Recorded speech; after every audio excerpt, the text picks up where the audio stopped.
नाज़रीन करम, आज दिन का आगाज राना सनाउल्लाह की गिरफ्तारी की खबर से हुआ। आप जानते हैं एंटी करप्शन पंजाब ने वारंट जारी किए थे। वो गए थे, वो थाना मारगला भी गए थे, चक्कर लगाए मगर बात नहीं बनी। अदालत के सामने बताया गया कि ना तो राना सनाउल्लाह इन्वेस्टिगेशन का पार्ट बन रहे हैं, न इस्लामाबाद पुलिस साथ दे रही है, इसलिए आप इनके खिलाफ तौहीन अदालत की कार्रवाई का अमल शुरू करें। अदालत ने कहा कि तौहीन अदालत की कार्रवाई का आगाज नहीं करते। आज वारंट गिरफ्तारी पर इस्लामाबाद का पता डाला गया, वजारत दाखिला का पता डाला गया, जिसके बाद एंटी करप्शन की टीम पहुंची। जज साहब ने कहा था कि हर कीमत और हर सूरत राना सनाउल्लाह को गिरफ्तार करके अदालत में पेश किया जाए। और पंजाब वाले तो पहले ही तैयारी कर रहे हैं। फवाद चौधरी ने पहले ही कहा था कि लॉन्ग मार्च के वक्त वो लाहौर के मेहमान हो और इनको मौका भी ना मिले कि इन्होंने लॉन्ग मार्च को कंट्रोल करना है। तो इसके बाद आज टीम थाना सेक्रेटेरिएट पहुंची। पुलिस मोबाइल थी और दीगर जो पुलिस की गाड़ी थी और एंटी करप्शन पंजाब का अमला मौजूद था। आज इनके वारंट गिरफ्तारी थी। अदालती हुक्म था कि इनको हर सूरत गिरफ्तार किया जाना है। और इसके बाद होता यह है कि जब एक पुलिस सूबे या जिला की जाती है तो क्या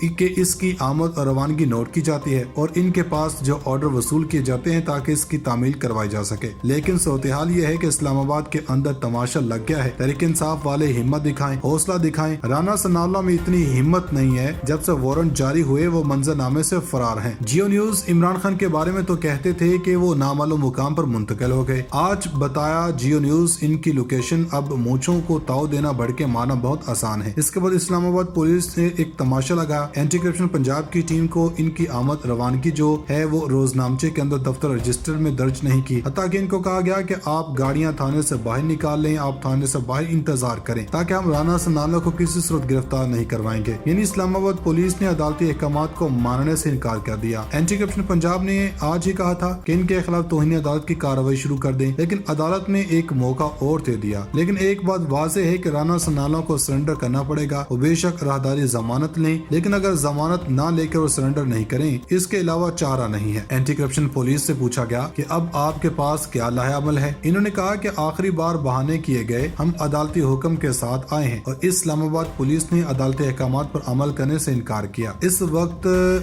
हम दोबारा जाएंगे और हम ये भी मुमकिन है कि अदालत आज ही इनको तौहीन अदालत में गिरफ्तार करने का हुक्म दे। तौहीन अदालत की कार्रवाई हो सकती है या फिर कल जज साहब को बता सकते हैं कि हम गए थे और इस्लामाबाद पुलिस रुकावट बन रही है, जिसके बाद इनको इश्तिहारी भी करार दिया जा सकता है और इनके खिलाफ तौहीन अदालत की कार्रवाई भी हो सकती है। अब यहाँ पर होगा जरा तहरीक इंसाफ का इम्तिहान। जरा राना सनाउल्लाह निकले इस्लामाबाद से और पंजाब के हदूद में दाखिल होकर दिखाएं। बढ़ के माना बड़ा आसान होता है। तहरीक इंसाफ ने अकल से काम लिया तो राना सनाउल्लाह झाग की तरह बैठ गया। अब तहरीक इंसाफ की गिरफ्तारियां करेंगे, अब नून लीग की गिरफ्तारियां होंगी। आप इनको गिरफ्तार करेंगे तो आप अपने हल्के में दाखिल नहीं हो सकते। अब राना सनाउल्लाह इस्लामाबाद के हदूद से बाहर निकले तो गिरफ्तार होंगे। अदालत ने भी खुद ऑर्डर दिया है। अगर राना सनाउल्लाह गिरफ्तार ना हुए तो कल होंगे और हर कीमत पर गिरफ्तारी होगी। अगर गिरफ्तारी नहीं होगी तो तौहीन अदालत और इश्तिहारी बन जाएंगे। इस्लामाबाद आईजी ने गैर मुनासिब किस्म का रवैया अपनाया। आप अंदाजा इस बात से करें कि साबिक अटॉर्नी जनरल जो मुंह में से झाग निकालते थे, इनको मुआवने खुसूसी एहतिसाब और दाखिला का कलमदान सौंप दिया। अब इनसे पूछा जाए कि आपने कौन सा एहतिसाब करवाना है। जाहिरी बात है वो हमें थोड़ा सा इल्म अगले दिनों में हो जाएगा, लेकिन सूरत-ए-हाल इनके काबू से निकलती दिखाई देगी। एक और खबर यह है कि लाहौर हाई कोर्ट ने जावेद लतीफ ने रियासत मुखालिफ बयानात पर सिंगल बेंच बना दिया। पंजाब हुकूमत ने प्रोसिक्यूटर के जरिए जावेद लतीफ के खिलाफ दरखास्त दायर की थी, लेकिन इस वक्त सूरत-ए-हाल बदल चुकी है। नाज़रीन करम, हम आपको सबसे पहले जो सारी खबरें जहांगीर तरीन के बारे में भी हमने बताया और फिर हमने इमरान खान क्या कहा कि इमरान खान क्या कर चुके हैं वो भी बाद में बात करेंगे। पहले BBC ने भी एक खबर ब्रेक की, वो भी बताएंगे और खान के फोन टैपिंग के मुतालिक बताएंगे। ये सारी बातें, ये खबरें एक लम्हे के लिए रोक कर बताएं कि पाकिस्तान अल्लाह का शुक्र है दुनिया में एक बड़ी फौज है। मुसलमान मालिक को जैसे चाहिए होता है, सऊदी अरब सिक्योरिटी एग्रीमेंट करके बैठा हो, लेकिन हमारे अफगानिस्तान में न इसके पास कोई बड़ी फौज है, न वो अक़वाम मुत्तहिदा के ममालिक से तस्लीम किया गया। लेकिन आज की खबर यह है कि इस अफगानिस्तान ने रूस के साथ मुआहदा किया है तेल का। इसमें तेल के ट्रॉलर हैं, हरात के रास्ते अफगानिस्तान पहुंच गए। लोग कह रहे हैं कि अफगानिस्तान के अंदर तेल की कीमतें अब आधी हो जाएंगी। ये बात तवील अरसे से इमरान खान कर रहा था, लेकिन इसके बाद इसके साथ जो कुछ हुआ वो सब जानते हैं। BBC ने लिखा कि क्या नवाज शरीफ की वापसी सागडार की कारकर्दगी पर मुनहसर है। बुनियादी तौर पर BBC ने बताया कि सागडार को कहा गया कि आप अवामी रिलीफ अवाम को दें ताकि अवाम को लगे कि हुकूमत बेहतर है, कि ये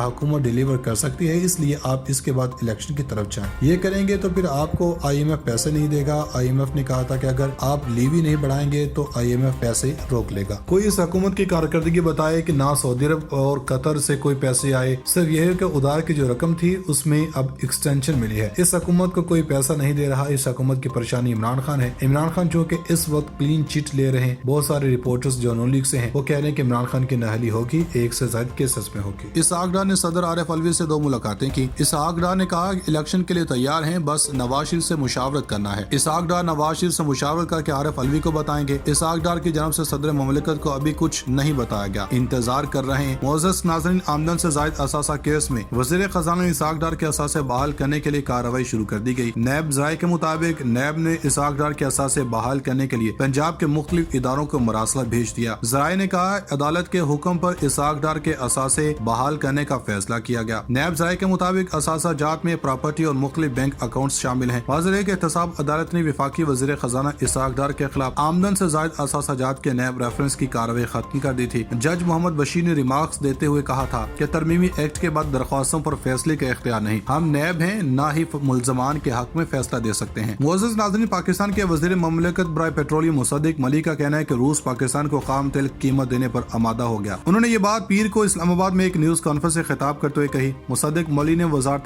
پیٹرولیم کے دیگر اعلیٰ عہدیداروں کے ہمراہ حال ہی میں روس کا دورہ کیا تھا. مصدق ملی کا کہنا تھا کہ روس نے فیصلہ کیا ہے کہ وہ ہمیں ڈسکاؤنٹ پر خام تیل دے گا. پیٹرول اور ڈیزل دونوں پاکستان کو کم قیمت پر دے گا. تاہم انہوں نے کہا کہ اس بارے میں معاہدہ آئندہ سال جنوری میں ہوگا. جنوری میں روس کے وزراء کا ایک وفد آ رہا ہے. اس وقت ہماری کوشش ہوگی کہ اس کے بعد ہم ان سے تیل, ڈیزل یا خام تیل لے سکیں. جب معاہدے پر دستخط ہو جائیں تو میں آپ کو بتا دوں گا. روس کی طرف سے اس بارے میں تاحال کوئی بیان سامنے نہیں آیا. رواں سال وزارت عظمیٰ کے منصب سے ہٹائے جانے کے بعد سابق وزیر اعظم عمران خان نے دعویٰ کیا تھا کہ روس پاکستان کو لگ بھگ 30% کم قیمتوں پر تیل فروخت کرنے پر تیار تھا. عمران خان نے رواں سال فروری میں روس کا دورہ کیا تھا اور اس وقت کی حکومت کا کہنا تھا کہ اس دورے کے دوران روس سے سستے تیل کی خریداری پر بھی بات ہوئی تھی, لیکن اس بارے میں کوئی معاہدہ طے نہیں پایا تھا. پاکستان اپنی توانائی کی ضروریات کو پورا کرنے کے لیے تیل کا ایک بڑا حصہ درآمد کرتا ہے. جنوبی ایشیائی ملک کو زر مبادلہ کے کم ہوتے ذخائر کی وجہ سے ادائیگیوں کے توازن کے بحران کا سامنا ہے, جس کا جزوی طور پر تعلق تیل کی درآمدات کی ادائیگیوں سے بھی ہے. مصدق ملی کا کہنا تھا کہ روس جانا اس لیے اہم تھا کہ وزیر اعظم شہباز شریف کہہ چکے ہیں کہ میرے ذہن میں ایک خاکہ ہے کہ یہاں پر ہر پڑھے لکھے نوجوان کے پاس نوکری ہو. کارخانوں کی چمنیوں سے ہر وقت دھواں نکلنا چاہیے. ان کے بقول اگر پاکستان کو معاشی ترقی شرح میں اضافہ کرنا ہے تو اس کے لیے توانائی کے حصول کے ذرائع میں بھی بڑھانا ہوں گے. اسی وجہ سے ہم مختلف ممالک کے پاس جا رہے ہیں. معزز ناظرین, ادھر خیبر پختونخوا میں پاکستان تحریک انصاف کی حکومت نے ایک مرتبہ پھر دعویٰ کیا ہے کہ صوبے کو مالی مشکلات کا سامنا ضرور ہے, لیکن دیوالیہ ہونے کی خبروں میں کوئی صداقت نہیں. صوبائی وزیر خزانہ تیمور سلیم جھگڑا نے انڈیپینڈنٹ اردو کو بتایا کہ وفاق سے رقوم کی منتقلی نہ ہونے کے باعث خیبر پختونخوا نے اخراجات کم کیے, جس کی وجہ سے تنخواہوں کی ادائیگیوں پر اثر پڑ رہا ہے. صوبہ خیبر پختونخوا میں مختلف تعلیمی اداروں, ہسپتالوں, سرکاری اداروں کے حاضر سروس اور صبح ملازمین نے چند مہینوں کے دوران تنخواہوں کی عدم ادائیگی اور تاخیر کے خلاف کئی احتجاجی مظاہرے کیے. سرکاری ملازمین کی دہائی کے بعد یہ اطلاعات منظر عام پر آنا شروع ہوئی کہ صوبہ خیبر پختونخوا مالی دیوالیہ پن کا شکار ہونے جا رہا ہے یا ایسے صورتحال سے دوچار ہو چکا ہے. تاہم صوبائی حکومت مالیہ دیوالیہ پن سے متعلق اطلاعات اور میڈیا میں آنے والی خبروں کے وقتاً فوقتاً تردید کرتی رہی ہے. صوبائی وزیر خزانہ تیمور سلیم جھگڑا نے سرکاری ملازمین کو تنخواہوں کی عدم ادائیگی کی خبروں کی تردید کرتے ہوئے کہا کہ اس سے ترقیاتی منصوبے سے منسلک تنخواہوں کی ادائیگی میں تاخیر ہو رہی ہے.